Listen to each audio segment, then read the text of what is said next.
Exterior Insulating Finishing Systems, or EIFS, has sort of a rough reputation in the building industry. EIFS, or EIFS, is essentially an exterior rigid insulation system with a thin coat of synthetic stucco, and these systems were used in the late 80s and 1990s on a bunch of homes and buildings, and ultimately resulted in some pretty catastrophic moisture failures, as these EIFS systems were commonly installed without a weather-resistive barrier and face-sealed at the joints with caulking, and so these builders were relying on the water tightness of the rigid insulation and the integrity of that caulking or sealant to keep the building dry. But as those sealants started to age and crack from expansion and contraction with building movement, they of course allowed water to get past the EIFS and saturate the sheathing, resulting in mold and rot issues. However, if the wall assembly is waterproofed and drained, there's an enormous amount of potential when it comes to using EIFS systems, especially in retrofit applications. With code requirements for exterior insulation being implemented in different parts of the country, EIFS is starting to gain traction again in many different building projects, both in commercial and residential. In this video, we'll be talking about why we actually like EIFS and how we're using EIFS in retrofit projects and some best practice details. Let's get into it. So right off the bat, EIFS's bad reputation comes from inadequate water management, and this can be easily addressed nowadays by using a good weather-resistive barrier product in combination with a drainage gap, so that any water that finds a path behind the EIFS simply hits the surface of the WRB and drains down and out. We like EIFS because it sort of provides an all-in-one solution to exterior insulation. If you've watched this channel for any length of time, you've probably noticed by now that we're big fans of using exterior insulation, as it will warm the condensing surface of the sheathing, keeping it closer to interior conditions, and so it's going to last a lot longer. It provides a thermal break between the exterior environment and the interior condition space, and so it'll slow down any of that conductive heat transfer through the structural components, improving energy efficiency in both cold climates and hot climates. It'll also protect the weather-resistive barrier from damage, and can also serve as a capillary break and a vapor retarder depending on the type of rigid insulation that we use, and so there are a lot of benefits to using rigid insulation. However, a lot of builders and contractors aren't yet familiar or comfortable with using rigid insulation, and so simplifying the assembly with EIFS can help to address some of those concerns. EIFS also is very useful for retrofitting masonry walls with rigid insulation, since we don't have to worry about attaching anything over the rigid insulation like furring strips and cladding. We simply just apply a scratch coat, a fiberglass lath or reinforcing mesh, and then a finish coat of the synthetic stucco. Stucco is also a very common finish on masonry walls, and so it'll still feel somewhat familiar. Energy retrofit projects and major remodels, particularly with these older masonry walls, is where we find ourselves recommending this strategy more and more, as insulating and addressing moisture in these older masonry buildings can be quite difficult from the interior side, and actually more costly to address properly on the interior. Now granted, these are for homes and buildings in which there aren't many issues with regard to changing the appearance of the exterior. Historic homes and buildings are a completely different story. But there's tons of these multi-wythe masonry and CMU buildings that are just soaking up a bunch of moisture, and if we can address everything on the outside by providing a new fluid-applied water and air control air and insulating externally, we can reduce many of the problems associated with retrofitting these older masonry buildings. Now, let's talk about some assembly details and what an EIFS wall should look like. First off, we need a water and air control layer installed on the sheathing or on the block wall or substrate before any rigid insulation gets installed.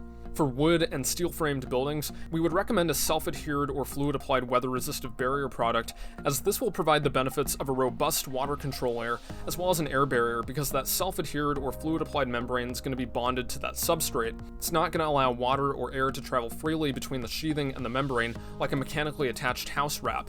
We actually have a whole video discussing this, which I'll link up here. For masonry structures, we would recommend just using a fluid-applied or spray-applied waterproofing, as a fluid-applied system can easily bond to that irregular surface of that masonry wall, whereas a self-adhered WRB system is going to have a harder time bonding to that irregular surface without first applying a layer of parging over the masonry to create a more uniform surface.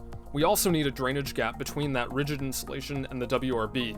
Now, this drainage gap can be accomplished in a lot of different ways, but typically this gap can either be accomplished by running vertical beads of sealant or construction adhesive behind the rigid insulation and letting it cure a little bit so that they provide grooves between those surfaces. If we're using a self-adhered WRB, we can select a drainable peel and stick product like HydroGap SA or Typar drainable peel and stick, and that way you can sort of reduce the complexity of the installation. We can also use a grooved or drainable rigid insulation product, as they make grooved rigid foam products, and rigid rock wool has a textured surface that's inherently drainable, which completely works as well. We can also attach an entangled mesh product before the installation of the rigid insulation, and so you can see we have a lot of different options for drainage. Just make sure that you're draining that surface. As for the rigid insulation material, typically expanded polystyrene or EPS foam is going to be used for EIFS systems. However, you can also find GPS or graphite polystyrene, as well as XPS foam being used in these EIFS assemblies. As we alluded to before, rock wool can also be used for EIFS systems. All of these systems work, but that rock wool assembly is going to give you some superior fire resistance, as well as some additional drying potential since rigid foams are relatively impermeable. Then you can apply the base coat or scratch coat or adhesive to the surface of the rigid insulation, set your synthetic fiberglass lath or mesh into that base coat, and then apply your finish coat of synthetic stucco. A few things you need to keep in mind when using an EIFS system. In colder climates, or climates that have cool winters with freezing temperatures, you'll need to conceal your insulation fasteners to prevent them from telegraphing through that stucco rendering. This is really just a cosmetic detail, but the conductivity and thermal bridging through the insulation fastener and the washer can cause some ugly stucco pocks. Companies like StoCorp make these rigid insulation plugs for these fasteners so that the washers and the fasteners are thermally broken to prevent this from happening. If you're using rigid foam insulation, it's also a good idea to tape the joints of the rigid insulation to make sure that you have a uniform, even surface when you're applying that stucco lamina for even drying, and to prevent those seams from telegraphing if there's movement. Now, obviously, this doesn't apply to rigid rock wool, but there are system-specific details to address those seams, not to mention that moisture has the ability to dry through the rock wool fairly easily. Finally, something else to keep in mind is that as the synthetic stucco lamina ages, it'll have a tendency to crack. Cracking is virtually unavoidable in any stucco system, traditional or otherwise, but the fiberglass reinforcing mesh that's used for EIFS is more susceptible to deterioration due to the high alkalinity environment and continuous exposure to moisture. Keeping the EIFS dry and allowing water to drain out of the assembly is key to maintaining the durability, and it's a big reason why we prefer EIFS systems that use mineral wool. EIFS is a great system, but you have to nail those water management details, as with any wall assembly.